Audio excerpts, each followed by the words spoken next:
This is a pre-COVID hand, so of course a live hand. It was about a year and a half, maybe even closer to 2 years ago. Okay. But it's one early on whenever I was playing live poker and kind of stuck with me that I'd like to hear your opinion.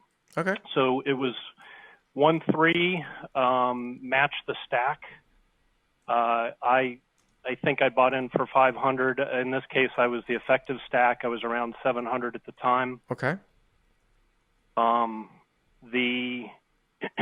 It folds to UTG2, and UTG2 leads for $20. So he raises to 20 pre-flop. Correct. I'm sorry. He's the pre-flop raiser at $20. Okay. There were no limpers, so this was a little bit larger than normal at the time. Mm-hmm. I'm to his immediate left in the low jack. I look down at Jack 10 suited. Okay. I know you're going to tell me I should 3-bet at the time because it was a larger raise. This particular player seemed pretty tight. He'd barely played any hands. So I guess I was a little nervous to 3-bet at the time, so I just flatted. The domino effect kicked in, the hijack called, and then the big blind called. So we have a multi-way pot, 4-way. I guess it was $80 or $81. Yeah, so I mean, this demonstrates why, again, sort of a newer school pre-flop thought is that the further away you are from a button, sort of the more you're supposed to be playing a 3-bet or fold strategy. And the earlier position is even more sort of extreme. And then when you get towards the cutoff on the button, you can have sort of some, I would say, flats. One thing to note here too, which is, this is 1-3 match stack, so it's like kind of similar to the game that we have here in Austin. You can start to see that, when people look at certain hand strengths and stuff on paper, they're like, oh my God, you're 220 big blinds deep, and you stacked off with that. And it's like, well, you can see the open size here too, which is 7x. Now, if you really, really wanted to play like a theoretically sound game, and I'm going to come out and say that this will not win you the most amount of money, especially at this level, in a non-anteed 2-blind game versus a 7x open, you can just fold. I mean, if you're facing 5 to 7x opens with no antes, there's no incentive to play any hands whatsoever. Do I think that that's going to be the approach that's going to win the most money? No, I don't. And, I think it's just one of these things where in a sort of a loose live game, any of these hands are going to be incentivized to play heads up. Jack 10 suited is really one of the best sort of ones that suited connector that you could say, might go multi-way, but just you're still always going to have a better chance basically getting the pot heads up. But I mean, this is sort of a function of sort of low stakes live poker. So it goes 4 ways. Okay. Right. Okay. Interesting. I never would have thought of folding as an option. So the flop comes out. It was an interesting flop. Ace, Jack 10, monotone flop. All 3 are clubs. So Ace, Jack 10, all clubs, and you have bottom 2, right? Correct. Yep. Okay. So the small blind or the big blind checks. The pre-flop raiser checks. I check, and then the hijack bets half pot, $40. So why did you decide to check? Just out of curiosity. Great question. Well, normally people's gut reaction after the pre-flop raiser has checked, right? Because you said the pre-flop raiser check. Normally someone's gut reaction here is that they want to bet to sort of protect their hand. Like usually you would see bottom 2 bet off here. My suspicion, Bart, at the time, because this hand's not as recent, I don't specifically remember why, but I think at the time was just more of a matter of I wouldn't have known how to react if somebody calls my bet, and I think that may have been why I checked, just to avoid that situation. Well, let's look at the theory here and look how I think that it differs with my approach to these level of games. To really, really get super basic with it, the newer school no limit theory, in your position here as a field caller that's been checked to, or also to if you were the pre-flop raiser as a continuation bet, you're not really supposed to have, or you're not really supposed to be bet folding value hands on the flop. And what I mean by that is that if you have a hand that's sort of strong enough to continue, but it's not strong enough to continue to a raise, you're supposed to sort of put that in a checking range.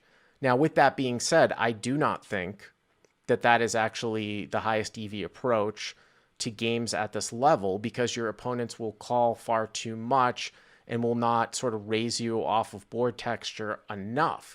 Because my initial reaction here is that if I were you, I would simply just bet fold here. If the button shows up with the hand, if somebody check raises, it would just be a trivial bet fold. But I feel like I can get sort of called by a lot worse. One of the other newer school thoughts, though, too, if you see some of these simulations, is that the solvers will wait until you have increased equity in your hand before actually putting money in the pot. And because there are so many cards on the turn here that basically can give you almost no equity or just drastically decrease your equity, sometimes you'll see a reflection of a check because of that reason. With that being said, I would still really like a bet here for the reasons that I stated. Is checking terrible? No, I don't think it's terrible. I don't think it's a mistake. I'm just think that it would probably be slightly more profitable to bet. But okay, you check. Hijack bets 40. Okay. Okay. Yep. So after hijack bets, the big blind folds, the pre-flop raiser folds, and then I call. So we go to the turn, now have the pot at 160. Yep.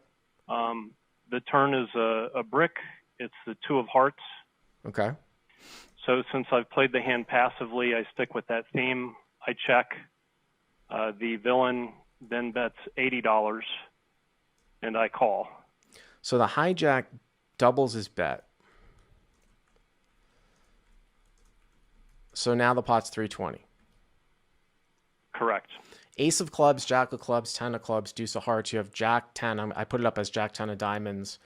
You check the flop. You and the hijack both are not the pre-flop raiser, by the way. The hijack bets 40, half the size of the pot on the flop. Fold, fold. You call. Pot's 160, turns the deuce of hearts. You check. Hijack bets 80 into 160. You call. Now the pot is 320. Okay.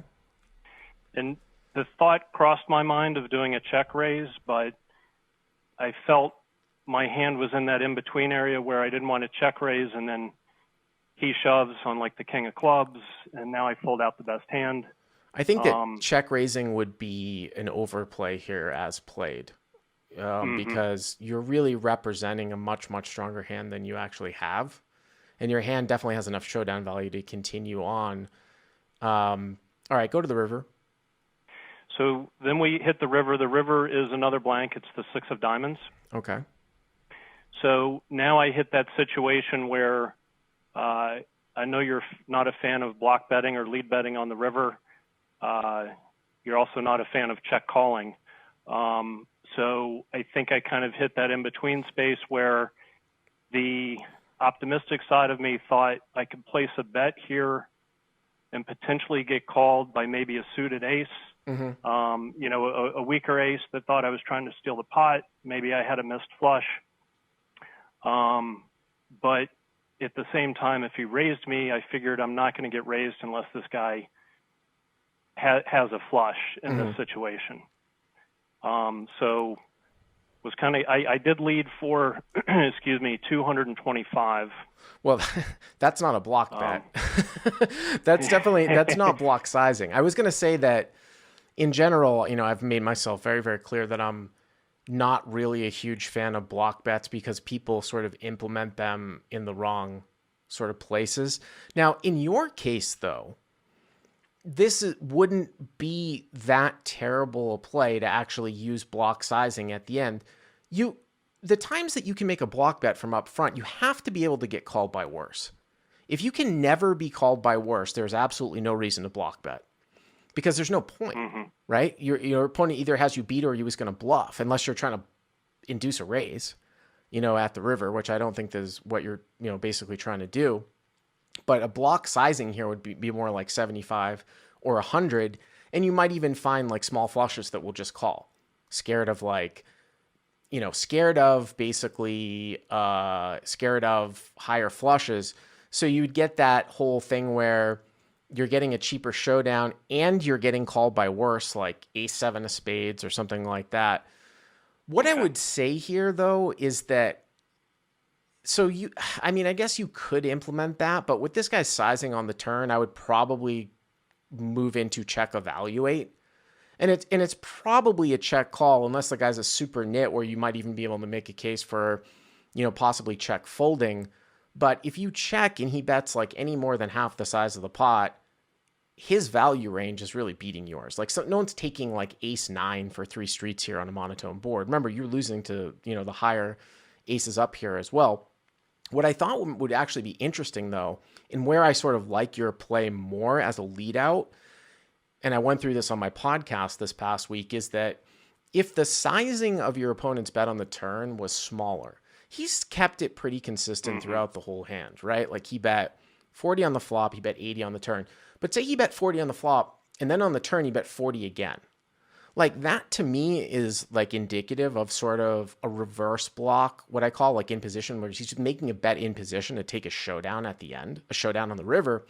And that's a spot that's very, very sort of intriguing because you feel like you have the best hand. So if I had your hand and he bet 40 on the turn, I very well might play it as a call on the turn. And then if I saw a complete blank on the river, I might lead for like half to 2/3 the size of the pot, following along with that bet pattern that he's trying to put in like a reverse block on the turn. And he's going to call you with an ace thinking that you've got like a busted flush draw. But we can't really draw from this because he's used consistent sizing. So I'm not a huge fan of that play, but I think your sizing is far too large for a block. Blocking here might not be the worst play, but yeah, I don't like the sizing here. So what ended up happening? So, and I did leave the end out on my email, but so the villain was actually the biggest stack at the table. I was the effective stack. So he went ahead. He thought, he took his time. He probably thought for about a minute, and he double checked his cards. And then he shoved. So okay. I then went into the tank, but not for too long before I made the fold. I felt like I had him beat. I think that's why I wanted to lead on the river. And again, I was trying to get value from the aces. I think your point's well taken that a straight ace is probably not going to call for that sizing. Well, here's the thing about why I would think this is a very trivial fold at the end is because when you're trying to find a bluff here, like your hand only beats a bluff here, right? Like when you bet the sizing and the guy shoves, like he's never going to have a value hand that's worse than yours. I mean, we know that, right? So what are the primary bluffs here? Like the king or the queen of clubs, but it's a raised pot. So what I would lean back towards here is that any hand that's going to have the king or the queen of clubs in it, just as a bare offsuit holding, is probably going to be paired up. I mean, I guess once in a while he could have like king nine with like the king of clubs or, something, or like queen nine with the queen of clubs or something like that. But I just don't see bluff raises on the river that much to make that play. The reason why I'm bringing that up is that you won't find people that will like turn king of clubs jack or king 10 off with the king of clubs into a bluff. It actually protects you when someone is paired up because they tend to not turn their hands into bluff. So I would not feel badly at all about folding here. Right. So I did fold, and then the villain shows 4-3 of hearts. Oh, he just had total air. he had total air. So I think that's where, kudos to him. I think that's where he did play it really smooth as far as taking his time and being in the tank on my river bet. Honestly, though, I think that's a terrible play because here's the thing. So I'm going to say 19 out of 20 times, if somebody takes the line that you took, which is basically check call the flop, check call the turn, and bomb the river on a monotone board, 19 out of 20 times you have the nuts. This guy is jamming in the nuts like 95% of the time. I'm serious. Like he is jamming into the nuts like 95% of the time. It's an awful, awful play. But right. What are you gonna do? I thought so as well, but hindsight's 2020. So. Yeah, so that's pretty special. Anyways, I appreciate the call. Thank you very much. Great, thank you, Bart. But you guys know what I'm talking about, right? I mean, this is a guy check call, and then bet for almost the size of the pot at the end on a monotone board when nothing changes. I mean, that's almost always the nuts. I mean, we get some outlier calls, but all right. If you like what you've seen here, please hit the subscribe button. And if you enjoyed this call in hand, hit the like button down below. To check out crushlivepoker.com, click on the link in the description. Use the code YTA300 to get the first 30 days for free.